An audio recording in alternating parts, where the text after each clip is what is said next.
Hi everyone, आप सभी को जीके एग्जाम में बहुत बहुत स्वागत है। आज हम लोग इस वीडियो में टॉप साइंस के क्वेश्चन देखने वाले हैं बिहार डीएलएड के लिए, जो एग्ज़ाम आप लोगों को 2024 में होने वाला है। इसके लिए वेरी इंपॉर्टेंट इस वीडियो में लिए गए हैं 50 से 60 क्वेश्चन है।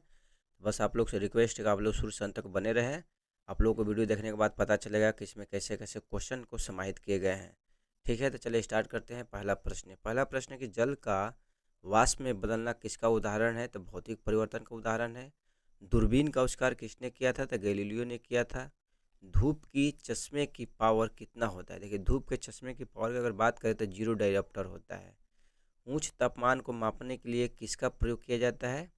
तो पायरोमीटर का प्रयोग किया जाता है। स्त्रियों की आवाज़ का तरत्व पुरुषों की तुलना में अधिक होती है, इसीलिए स्त्रियों की आवाज़ जो होती है मतलब पतली होती है पुरुषों की आवाज़ की अपेक्षा। ठीक है, तो ये तरत्व के ऊपर ही डिपेंड करता है।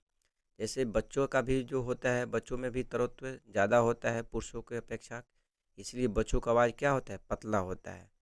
ठीक है, तो चलिए देखते हैं अगला क्वेश्चन।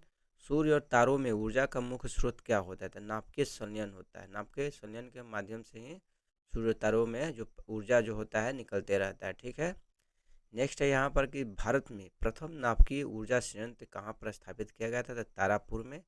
तारापुर कहाँ पर है? महाराष्ट्र में है, जो भारत का प्रथम नाभिकीय ऊर्जा संयंत्र है।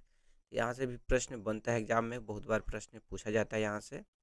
अगला क्वेश्चन है कि ब्लैक होल सिद्धांत किसने दिया था? तो एस चंद्रशेखर ने दिया था ब्लैक होल का सिद्धांत। हेली पूछल तारा 76 वर्षों के बाद दिखाई देता है। देखिए, आप लोग जोड़ सकते हैं कि अभी जो 2024 चल रहा है और 76 वर्ष उसमें ऐड करेंगे तो कब दिखाई देगा, आप लोग कमेंट कीजिएगा जोड़कर। ठीक है, चलिए नेक्स्ट देखते हैं अगला क्वेश्चन से। अगला क्वेश्चन है कि ट्यूबलाइट में किसका प्रयोग किया जाता है? तो मर्क्यूरिक ऑक्साइड एवं आर्गन गैसों का प्रयोग किया जाता है ट्यूबलाइट में। एनीमोमीटर यंत्र का प्रयोग हवा की दिशा और वेग को मापने में किया जाता है। वेरी इंपॉर्टेंट क्वेश्चन, बहुत बार पूछा जाता है कि एनीमोमीटर यंत्र का प्रयोग कहाँ पर किया जाता है? तो हवा की दिशा और वेग को मापने में किया जाता है एनीमोमीटर का प्रयोग है। डॉपलर प्रभाव किससे संबंधित है? तो ध्वनि से संबंधित है डॉपलर प्रभाव। नेक्स्ट है कि प्रकाश वर्ष किसका मात्रक होता है? तो दूरी का मात्रक होता है प्रकाश वर्ष। सोल्डर जो होता है टीन और शीशा का मिश्रण होता है। गैलीलियो की दूरदर्शी में किस लेंस का प्रयोग किया जाता है? देखिए, अवतल लेंस का प्रयोग किया जाता है गैलीलियो की जो दूरदर्शी होता है। ठीक है, नेक्स्ट है कि वर्ण क्रम में सर्वाधिक प्रकीर्णन बैंगनी रंग का होता है। बैंगनी रंग का प्रकीर्णन सबसे ज़्यादा होता है। आकाश में तारे अपवर्तन के कारण ही टिमटिमाते हैं। एग्जाम में प्रश्न यहाँ से पूछ सकता है, आकाश में तारे किस कारण से टिमटिमाते हैं? आप लोगों को 4 ऑप्शन देगा, अपवर्तन, परिवर्तन, ऐसे करके दे देगा। तो आप लोग को याद करना है, याद रखना है कि अपवर्तन के कारण ही तारे जो होते हैं टिमटिमाते रहते हैं। लेजर बीम का उपयोग कैंसर चिकित्सा में किया जाता है। लेजर बीम का प्रयोग ही कैंसर चिकित्सा में किया जाता है। ध्वनि तरंगे ठोस तथा गैस दोनों माध्यमों में चल सकती है। ठीक है, चलिए अगला क्वेश्चन है यहाँ पर कि एसआई पद्धति में बल का मात्रक क्या होता है? तो न्यूटन होता है। अगर वही कह देगा कि जबकि सीजीएस पद्धति में बल का मात्रक क्या होता है? डाइन होता है। वेरी इंपॉर्टेंट क्वेश्चन है, यहाँ से बहुत बार क्वेश्चन एग्जाम में बनता है। ठीक है, चलिए अगला क्वेश्चन देखते हैं हम लोग।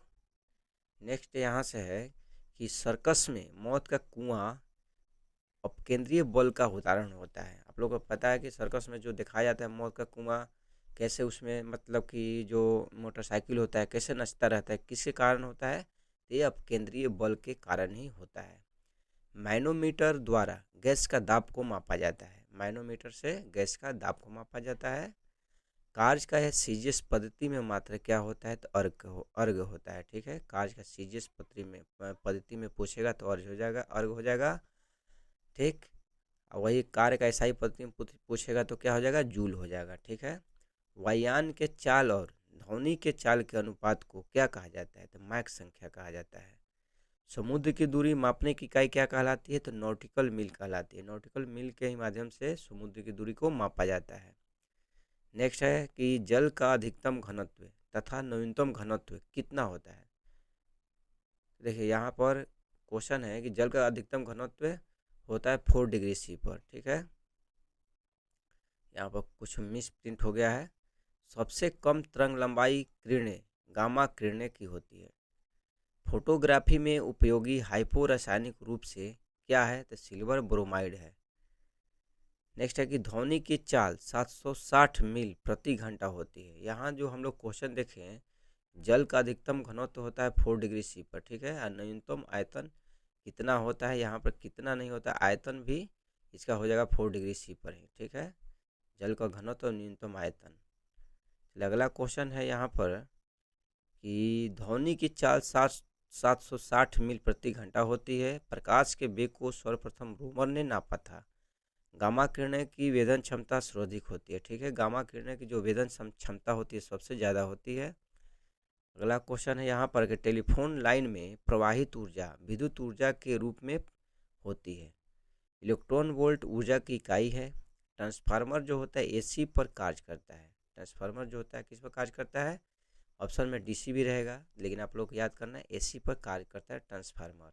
सौर सेल सौर ऊर्जा को वैद्युत ऊर्जा में परिवर्तित करता है, ठीक है। सौर सेल क्या करता है? सौर ऊर्जा को वैद्युत ऊर्जा में परिवर्तित करता है। सूर्य ग्रहण के समय सूर्य का कौन सा भाग दिखाई देता है? तो कोरोना। नेक्स्ट है कि यदि वायुमंडल न होता तो दिन की अवधि क्या होती? तो कम हो जाती। नेक्स्ट है कि न्यूनतम संभवतः ताप क्या है? तो -273 डिग्री सी है, ठीक है। ऊष्मा किस प्रक्रिया से सर्वाधिक तीव्र गति से स्थानांतरित होता है? तो विकिरण विधि से ही सबसे ज़्यादा स्थानांतरित होता है ऊष्मा। नेक्स्ट है यहाँ पर कि घरेलू प्रकाश के लिए प्रयुक्त लैंप किस क्रम में जोड़े जाते हैं? तो समानांतर श्रेणी में जोड़े जाते हैं।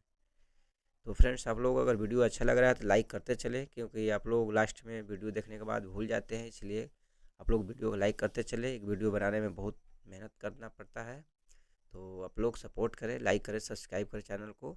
चलिए देखते हैं अगला क्वेश्चन। अगला क्वेश्चन यहाँ से है कि ट्रांसफार्मर किस सिद्धांत पर आधारित होता है? तो चुंबकीय प्रेरण पर आधारित होता है।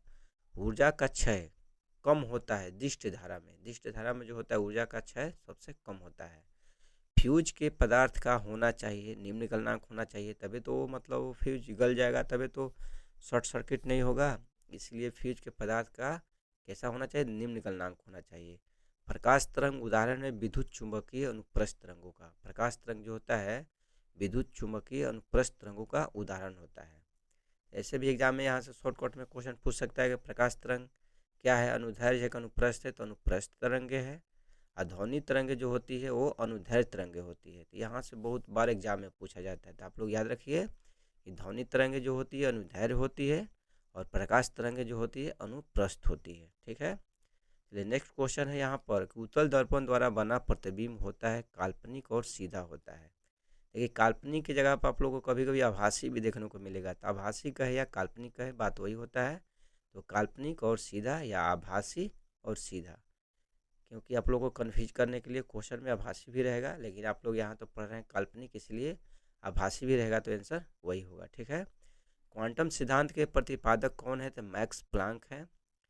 वायुमंडल की आर्द्रता किससे मापी जाती है? तो हाइग्रोमीटर से मापी जाती है वायुमंडल की आर्द्रता।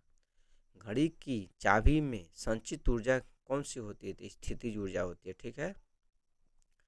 घड़ी की चाबी में संचित ऊर्जा होती है स्थितिज ऊर्जा। ध्वनि तरंगे कैसी होती है? तो देखिए अनुदैर्घ्य होती है। चलो अगला क्वेश्चन देखते हैं। सॉरी, पनडुब्बी आधारित आर्किमिडीज के सिद्धांत पर आधारित है। पनडुब्बी जो है किसके सिद्धांत पर आधारित है? आर्किमिडीज के सिद्धांत पर आधारित है। तो फ्रेंड्स, आप लोगों को वीडियो अच्छा लगा तो लाइक अवश्य करें, मेरे चैनल को सब्सक्राइब करें, क्योंकि मेरे चैनल पर डे 1 से 2 वीडियो अपलोड किए जा रहे हैं। आप लोग को डीएलएड के जब तक एग्जाम नहीं हो जाता, जब तक मेरे चैनल पर आप लोगों को 2 से 3 वीडियो मिलेंगे, ठीक है। आप लोग चैनल को सपोर्ट करें, दोस्तों में शेयर करें। मिलते हैं नेक्स्ट वीडियो में। जय हिंद, जय भारत।